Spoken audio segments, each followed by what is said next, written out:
Well, boys, it works, but I'm fairly certain the PTO clutch is about gone on this thing. Because just in that little bit of grass, it was slowing down. So I'm going to have to do a little bit more mowing and watch it a little bit. And I just got to look down in there and make sure the drive shaft is slowing down while I'm mowing.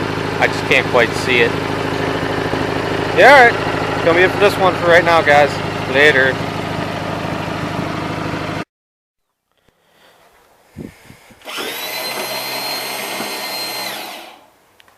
There's one nice thing about electric lift, but anyhow, the bad news is I was wrong. The good news is it's just the belt slipping on a deck. It's got to be the main belt. Actually, it'd be the one on top over here. I can't take it off right now. Where I was working at must be slipping because everything stops at the same time and I can hear it squeaking over here. So the belt that goes from the gearbox over to the top of this pulley is slipping. Ooh, but I wonder.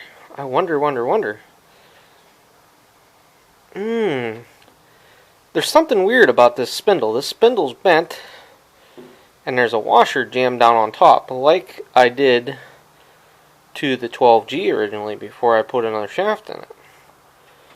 So I wonder if that could be the problem. I'll have to take the deck cover back off and mow with it once. I'll check the belt tension. I kind of glanced at it and it seemed okay. You know how it goes. So, anyhow, do some fine refinements for later. Next round. I gotta get ready to go mow. I gotta get the 16 out. Redneck's day is never done. Saddle club mowing again. What are you gonna do? We're gonna mow with an international this time.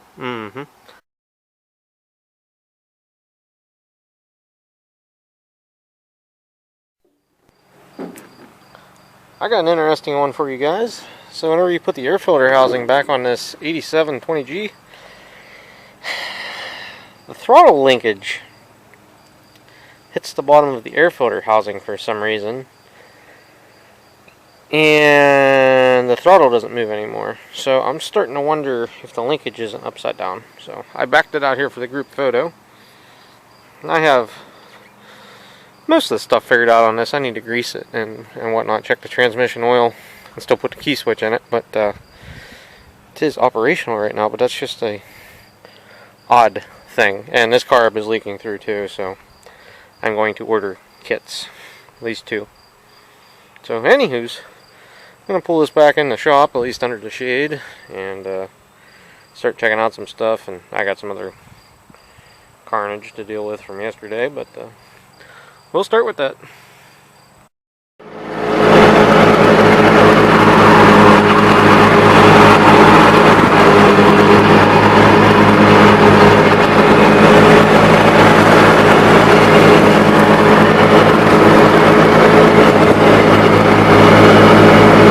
Might have some bad spark plugs.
Alright boys, changed out the old ignition switch, and the terminals on this are definitely pretty burned and corroded looking. As you can see, it even got hot enough there it burned through the plastic of the 5-prong plug.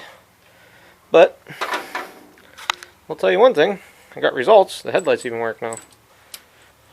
Oh, if I can do it one-handed. So everything seems to work now. Hour meter, I hear it clicking. And if I flip this here switch, one headlight works. Awesome. So, put the key switch back in the dash. I'll have ye old electrical shorted out. And I'll go back to the clutches.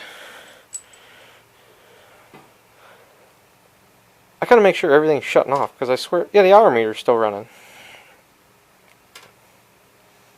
You guys hear that?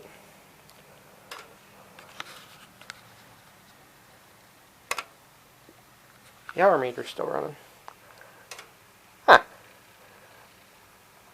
So has it got power to the accessory position, or do I not have it off? I don't know. I'm gonna have to look into that, because that'd be enough to run the battery dead. Son of a...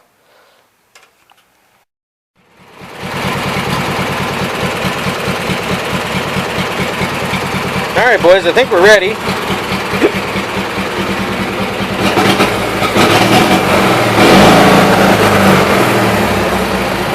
Just had to bend that linkage just ever so slightly down. It was rubbing. I took the clutches off, I greased them, and I flipped the forward and reverse clutches side to side. So I think we're good to go there. This carburetor is definitely borderline. It's flooding at idle. Maybe about out of gas too. Alright, I'm gonna get outside, maybe I'm gonna go get a grease gun and grease the deck, and then I'm gonna go cut some with it, see how it acts.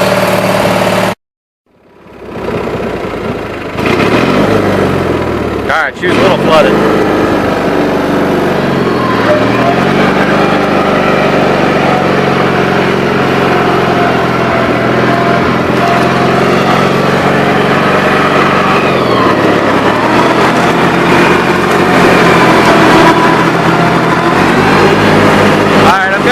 Striping the yard, and if it dies, it dies. I'll have to get some